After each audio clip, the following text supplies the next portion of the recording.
यानंतर माजी आमदार आदरणीय नरेंद्रजी पाटील साहेब यांना विनंती, या ठिकाणी आपण या ठिकाणी मनोगत व्यक्त करावं. स्वर्गीय संतोष देशमुख साहेबांना प्रणामाने वंदन करून आज महाराष्ट्रातील 12 बलुतेदार आणि 18 पगड जात्यांना आणि या समाजाला घेऊन चालणारा आमचा संतोष देशमुख आमच्यामधून निघून गेलेला आहे आणि ज्यांच्यामुळे हे कृत्य घडलेलं आहे तो वाल्मी कराड, त्याला घोडा लावल्याशिवाय आम्ही शांत बसणार नाही. मुख्यमंत्री ज्या वेळेला विरोधी पक्ष नेते होते त्यावेळेला त्यांनी मनसुख हिरे प्रकरण शोधून काढलं. मग आज राज्याचे मुख्यमंत्री म्हणून तुम्ही कुणाच्या दबावाखाली त्या ठिकाणी काम करताय हे तुम्ही या जनतेला उत्तर त्या ठिकाणी देणं गरजेचं आहे.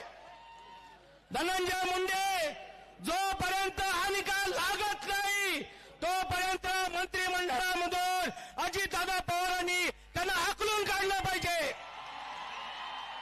आणि ज्या अजितदादा पवारांनी त्या परिवाराला भेट दिली एक माणुसकी म्हणून त्यांना खातं वाटप देणं गरजेचं नव्हतं, पण ते झालं. आजचा देशमुख हा मराठा नसून तो 12 बलुतेदार आणि 18 पगड जातीचा आहे, एवढंच मला या ठिकाणी सांगायचं आहे. बीडमध्ये हत्या ही कुठल्या एका जातीची झाली नाहीये, एका मराठ्याची झाली नाहीये, तर माणुसकीची झालेली आहे. आणि आज माणुसकी ही महाराष्ट्राला आपण सर्वांनी दाखवून दिलेली आहे.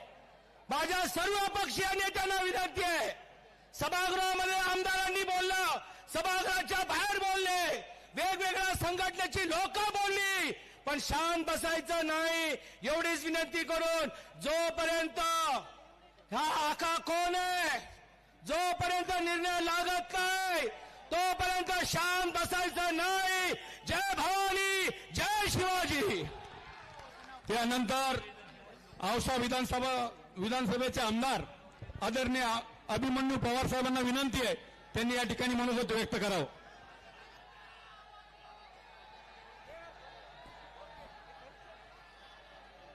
संतोष देशमुखांना मी लातूर जिल्ह्याच्या वतीने श्रद्धांजली अर्पण करतो.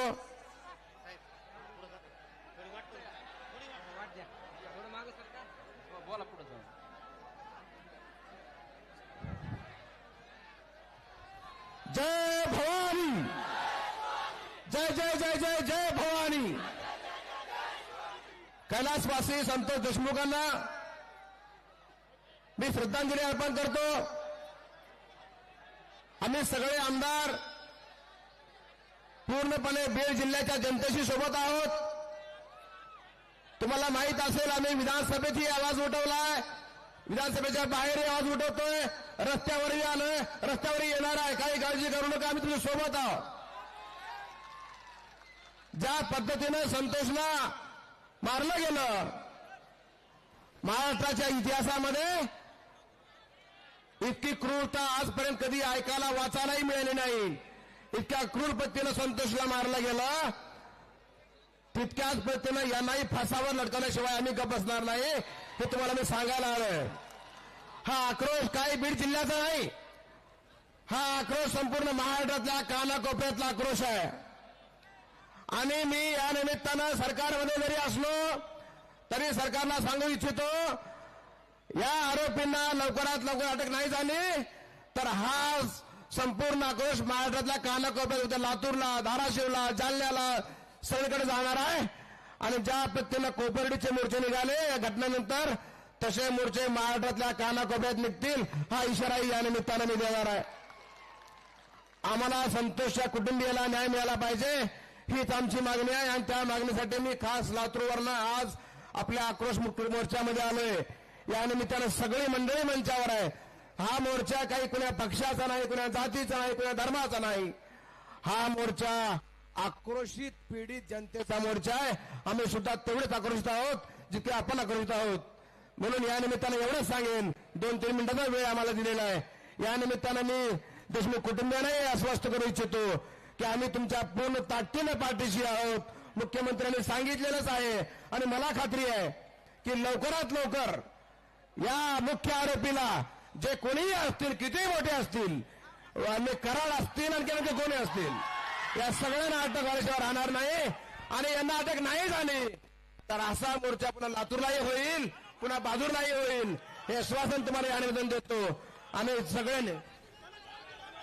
आणि या निमित्तानं सरकारने या मोर्चाची दखल घ्यावी एवढं निमंत्रण देतो, विनंती करतो. थांबतो. जय हिंद, जय महाराष्ट्र, जय जीवराय. यानंतर